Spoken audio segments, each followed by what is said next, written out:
Hi, hello. Subscribe lang kayo dito. Mag-iingat kayo. Lahat ng viewers ng Rochelle Anting vlog, please do subscribe and thank you for all your support. Toits, oh. Yeah, no. Ingat. Now, kamusta kayo? Bago sweldo kayo nung Biyernes, ano? 14. Nung 14, di ba? O kasi walang akisi ata yung Biyernes, eh, no? O, kamusta naman?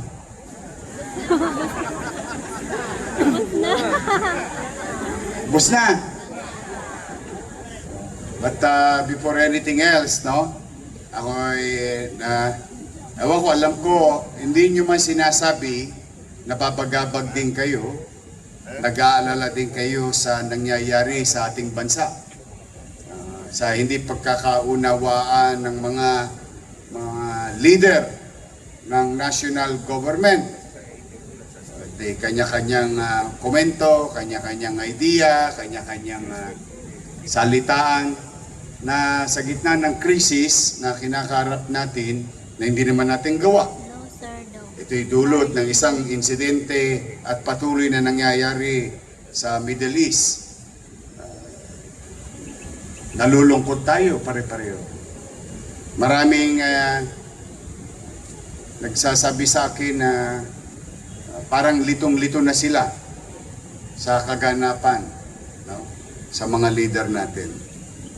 But I'll tell you, would like to address the people of Manila. Sa ating mga mamamayan sa lungsod, eyes on the ball. Doon lang tayo.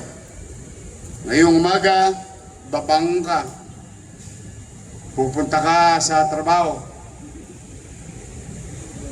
At galingan mo dahil may umaasa sa iyo sa pamilya mo. Ganun talaga ang buhay. With or without these shenanigans, life will go on. The day will pass. And you need to confront each and every individual's obligation. May obligasyon tayo talaga. Kaya sa mamamayan, pumanatag kayo. Basta sa Maynila, may gobyerno sa lungsod ng Maynila.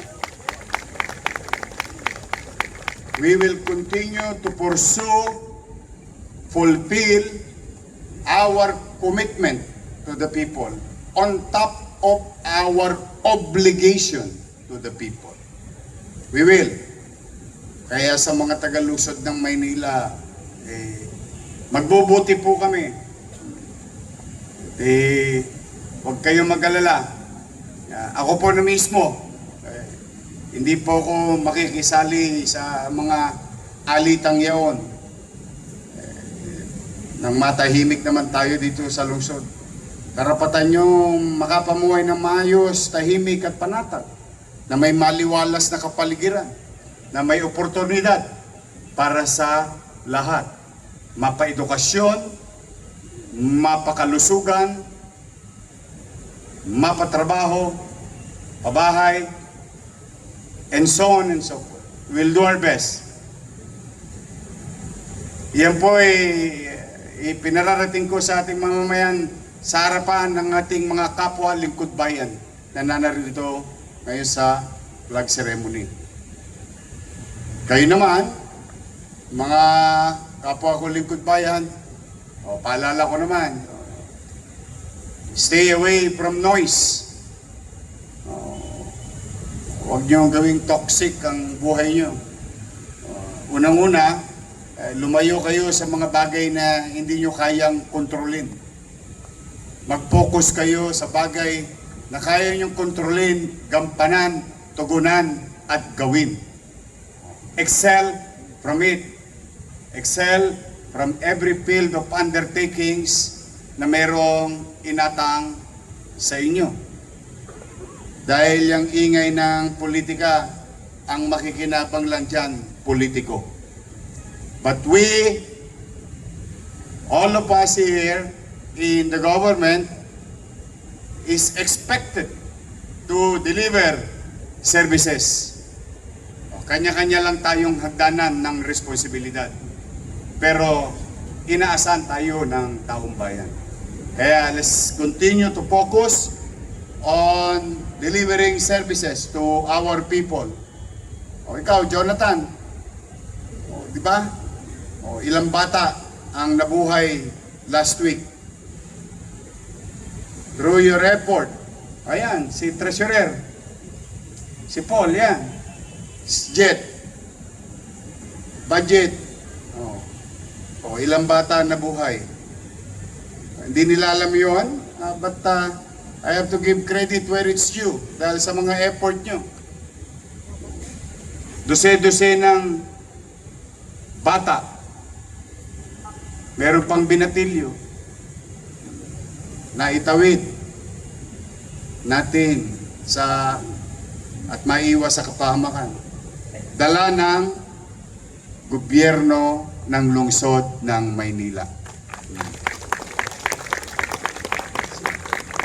So that's why, if we are focused on the task, I think we'll be better. And I'm always happy to be of service to the people. Kaya, huwag tayong makikibahagi sa mga yan. Dito na lang tayo. Steady na lang tayo rito sa Gedli. Dahil tayo mga taga Maynila, tayo rin na magkikita sa finance. There is about 2 million people during night time and about 3 million during daytime. That's is our job, our focus. For whatever I'm going to do, I cannot do it alone. I need each and every one of you. Thank you sa inyo, pati sa mga viewers nyo and followers nyo.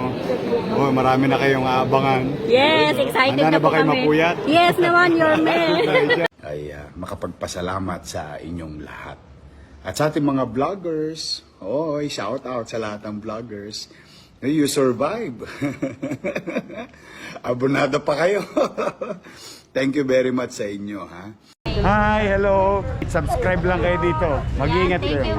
Lahat ng viewers ng Rochelle Anting vlog, please do subscribe and thank you for all your support. Toits, yeah, no? Ingat.